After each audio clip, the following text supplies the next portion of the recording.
जेरा फाटू ने किया अपना टीज डेब्यू प्लस 200 बाबा ब्रॉक लेसनर के ऊपर आ गई तगड़ी अपडेट और जाने की क्या जो है बड़ा आज कंपनी के अंदर। नमस्कार दोस्तों, मेरा नाम है गौरव, आप देख रहे हैं WHG। गाइस आपको बताना चाहूंगा एडम पेयर्स ने एक स्पेशल मंडे नाइट रॉ एक स्पेशल टीम के लिए कंफर्म कर दिया है। ऐसा पहली बार हो रहा है कि एक टीम के लिए दोस्तों पूरी की पूरी रॉ डेडिकेट की जाएगी। और गाइस टीम का नाम सुनते आप शॉक होने वाले, द न्यू डे के लिए दोस्तों ये मंडे नाइट रॉ हम लोगों को देखने को मिलेगी 28 नवंबर 2024 में। इन्हें 10 साल कंप्लीट होने वाले हैं, यानी कि इसी साल। और 28 नवंबर को कोई रॉ तो नहीं है, लेकिन गाइस उससे अगली रॉ यानी कि दोस्तों दिसंबर में जो रहेगी, शायद से 4 दिसंबर को रॉ आने वाली है। वो guys special Monday night raw रह सकती है, द न्यू डे स्पेशल।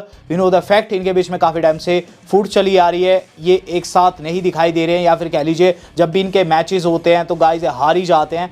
और कुछ ना कुछ ऐसे ही दोस्तों हमें इस मंडे नाइट रॉ में देखने को मिल सकता है, जो कि स्पेशल रखी जाएगी एडम पेयर्स के अंतर्गत।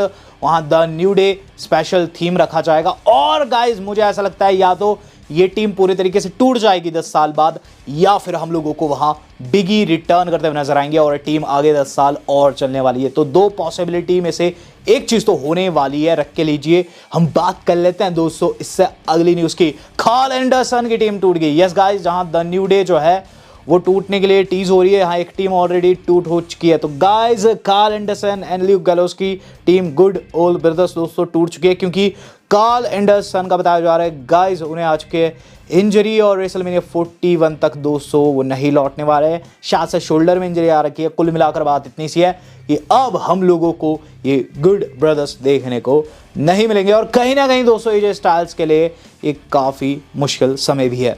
बात कर ली जाए दोस्तों अब एक ऐसी टीम की जो कि जुड़ते हुए नजर आ सकती है। तो अभी हम टूटने वाली टीम्स का ही बात कर रहे थे, आपको बताना चाहूँगा ट्रिशन लीटा की टीम बन सकती है फिर से एक बार। हुआ क्या है कि ट्रिशन लीटा दोस्तों बार बार सिमिलर टाइप के दोस्तों जो पोस्ट है वो अपलोड किए जा रही है इंस्टाग्राम पर। पहले टांगों की पिक्चर, फिर फेस की पिक्चर्स, यहाँ दोस्तों एक एक करके जो ये सेम पिक्चर्स खुद की अपलोड कर रही है। ये गाइज ओवरऑल एक ही फोटो शूट है जो कि इन्होंने आज से कई साल पहले दिया था।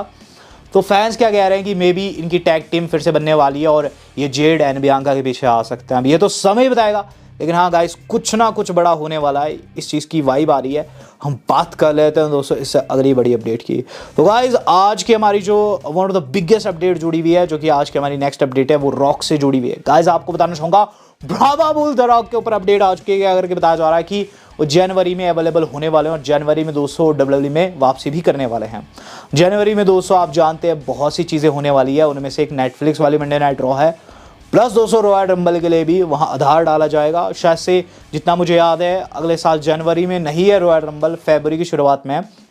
तो यहाँ दोस्तों कई फैंस कह रहे हैं कि रॉयल रंबल रॉक जीत सकते हैं। अगर कोई मुझसे पूछे तो मैं कहूँ हाँ जीत भी सकते हैं, क्योंकि रॉक वर्सेस कोडी या फिर रॉक वर्सेस रोमन अगर चैंपियनशिप के लिए बनाना है रेसलमेनिया में, तो रॉक को वर्दी भी दिखाना है।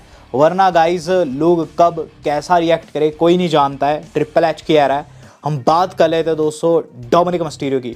डोमिनिक मस्टीरियो को कहा जा रहा है गाइज उन्हें कल का मैच जीतना चाहिए था। कल की रॉ हम लोगों ने देखी जो कि प्री टेप थी।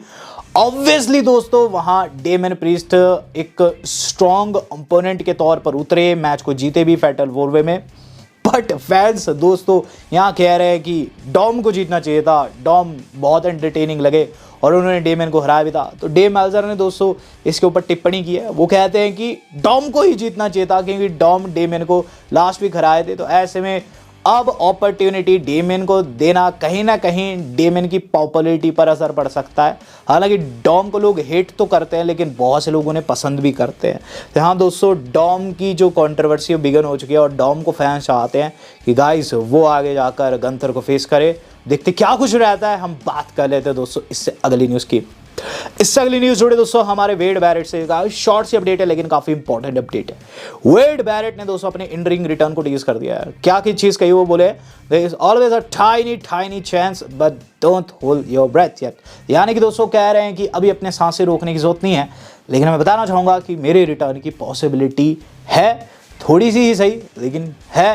यहाँ दोस्तों वेड बैरेट मेरे हिसाब से जल्द लौटते हुए नजर आएंगे। आपको याद होगा अभी से 4-5 हफ्ते पहले, लगभग 1 महीने पहले दोस्तों उनका एक टीज भी हुआ था ड्रू मैकिंटायर के साथ में मंडे नाइट रॉ के एपिसोड में। तो मुझे लग रहा है दोस्तों वेड बैरेट 2025 में लौट आएंगे। हम बात कर लेते दोस्तों इससे अगली न्यूज़ की। इससे अगली न्यूज़ जुड़े दोस्तों ओमास से।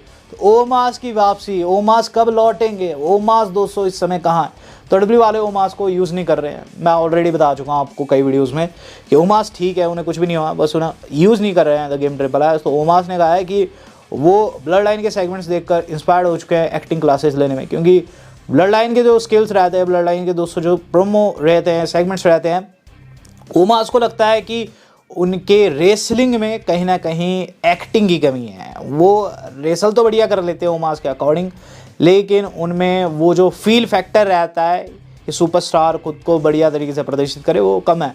तो ओमास दोस्तों अब शायद से एक्टिंग क्लासेस लेने जाएंगे। हम बात कर लेते दोस्तों अमेरिकन नाइटमेयर कोडी रोड्स की। कोडी रोड्स के ऊपर दोस्तों काफ़ी तगड़ा अपडेट आ चुका है। कोडी रोड्स दोस्तों पहली बार ऐसी रिंग नहीं जीते हैं, दूसरी बार जीते हैं। क्या करके बताया जा रहा है, ROH के अंदर भी दोस्तों उन्होंने एक ऐसी सेम रिंग जीती थी जो कि क्राउन ज्वेल में उन्हें मिली है। तो गाइज अगर आप कोडी रोड्स के बड़े वाले फैन हैं और आप सोच रहे हैं कोडी रोड्स पहली बार ऐसी रिंग जीते हैं, तो दूसरी बार उन्होंने रिंग जीती है। हालांकि डब्ल्यू वाले इसे तो एक्नॉलेज बिल्कुल नहीं करेंगे। हम बात कर लेते हैं दोस्तों अब उस बंदे की जो कि कहीं ना कहीं एक्नॉलेज करते हुए नजर आने वाला है अगली फ्राइडे स्मैकडाउन में। यस गाइज, आज की अहम अपडेट्स में जो पहली अपडेट है वो सेमी ज़ेन से जुड़ी हुई है। सेमी ज़ेन दोस्तों आपने देखा किस तरीके से मंडे नाइट रॉ में रिएक्ट करते हुए नजर आया। वो चीज़ कहते हैं कि वो ब्लड लाइन के साथ में नहीं जाने वाले हैं। जहां जे कहते हैं तुम फैमिली हो, जिमी कहते हैं तुम फैमिली नहीं हो। सेमी ज़ेन ने दोस्तों ये पिक्चर डाली है अपने इंस्टाग्राम के ऊपर, आप देख सकते हैं दोस्तों। आपको याद होगा जब सेमी ज़ेन नए ऐड हुए थे ब्लड लाइन में, तो उस वक्त दोस्तों उन्होंने पिक्चर अपलोड की थी।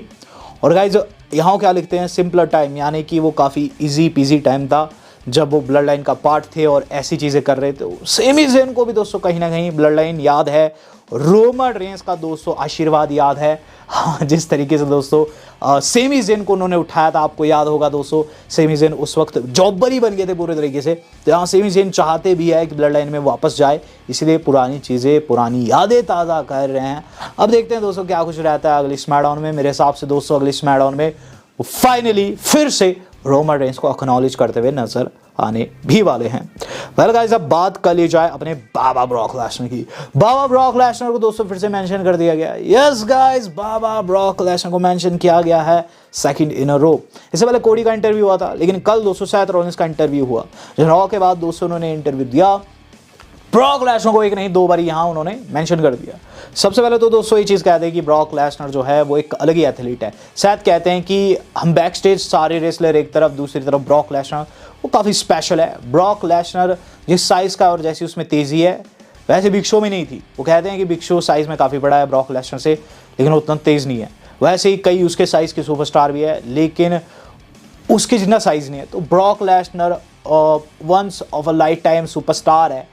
और कहीं ना कहीं उन्होंने बाबा ब्रॉक लेसनर की तारीफ़ कर दी है यहाँ, और ये चीज़ कही है कि उनके कई मैचेस लेसनर के साथ रहे और लेसनर काफ़ी बड़े सुपरस्टार है, वो काफ़ी प्रोफेशनल। तो यहाँ दोस्तों ब्रॉक लेसनर को जो बार बार मेंशन कर रहे हैं सुपरस्टार्स, मुझे लग रहा है कहीं ना कहीं टीज़ करा रहे हैं बाबा ब्रॉक लेसनर की वापसी का। ब्रॉक लेसनर को रॉ में मेंशन किया गया था अभी से 3-4 हफ्ते पहले, और सेथ एंड कोडी के इंटरव्यू में फिर से लेसनर का दोस्तों यहाँ मेंशन। मुझे लगता है बाबा ब्रॉक लेसनर जल्द लौटेंगे।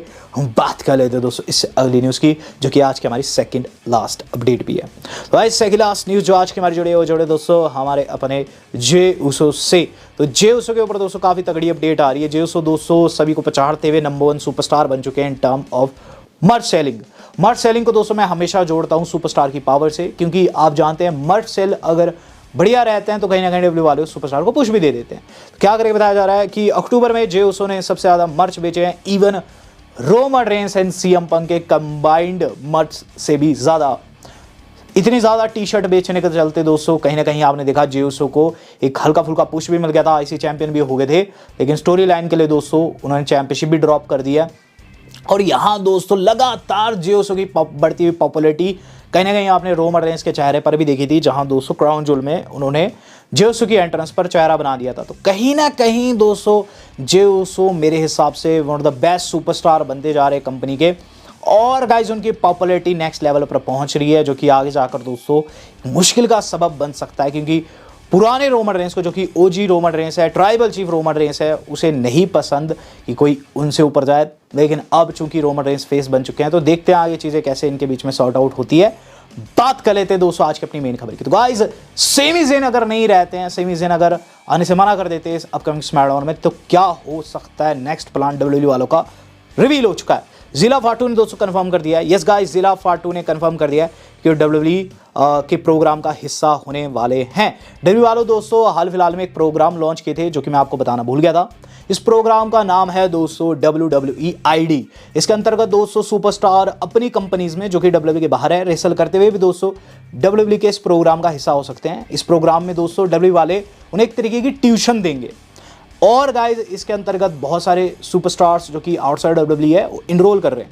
जिला फाटू ने भी दोस्तों इसे रीपोस्ट कर दिया है और गाइज आप देख सकते हैं उनका रिएक्शन कहीं ना कहीं दोस्तों यहाँ टीज कर रहे हैं। उन्होंने कॉन्ट्रैक्ट कर लिया है WWE के साथ में और गाइज अब वो इस ईडी प्रोग्राम का पार्ट है, आईडी प्रोग्राम का पार्ट है। और मेरे हिसाब से दोस्तों अगर सेमी ज़ेन मना कर देते हैं इस अपकमिंग स्मैकडाउन में आने से, डेफिनेटली जिला फाटू रोमन रेस के कॉर्नर पर हम लोगों को देखने को मिलेंगे। यहाँ दोस्तों जिला फाटू जो कि आउटसाइड WWE काफ़ी अच्छा कर रहे हैं, जल्द हमें WWE में देखने को मिल सकते हैं। वीडियो आज की इतनी थी, पसंद है वीडियो को लाइक एंड शेयर कुछ किया। आज तक के लिए इतना ही, धन्यवाद, शुभ।